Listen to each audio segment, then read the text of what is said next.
Next collection అండి, complete western outfits అన్నమాట. చాలా సూపర్ గా ఉంటాయి. సో ప్యూర్ బ్లాక్, ఇది మీకు కనిపించేది ప్యూర్ బ్లాక్ అన్నమాట. కింద మనకి క్రష్డ్ ఫ్యాబ్రిక్, ఇదంతా మనకి క్రష్డ్ ఫ్యాబ్రిక్ వచ్చింది.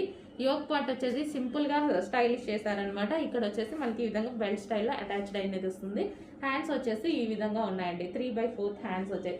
క్రష్డ్ ఫ్యాబ్రిక్, ఇదంతా మనకి digital print crushed fabric pure georgette లో వచ్చింది. ఓకే, మనకి లెంత్ కూడా ఇక్కడ ఈ విధంగా వస్తాయి అనమాట. అండ్ ఇది వచ్చేసి బ్లాక్ కలర్, వావ్ చాలా బాగుంది కదా. Complete western outfit, reasonable prices లో ఉంటాయి మన దగ్గర. చాలా మంది హ్యాపీగా ఫీల్ అవుతారు. వెస్టర్న్ అవుట్ఫిట్స్ అయితే అసలు ఎవరు వదలరండి, చాలా బాగా సేల్ అవుతాయి వెస్టర్న్ అవుట్ఫిట్స్. రీజనబుల్ లో వస్తాయి, రఫ్ అండ్ టఫ్ వాష్ ఉంటాయి, హ్యాపీగా యూజ్ చేసుకోవచ్చు అనమాట. పీకాక్ బ్లూ చూడండి ఎంత బాగుంది అనేది. మంచి సింపుల్ ఫ్రాక్, బయటకి వెళ్ళేటప్పుడు వేసేసుకుంటే ఎంత నీట్ గా ఉంటుంది. So peacock blue. And next colour wine, wow అందరికి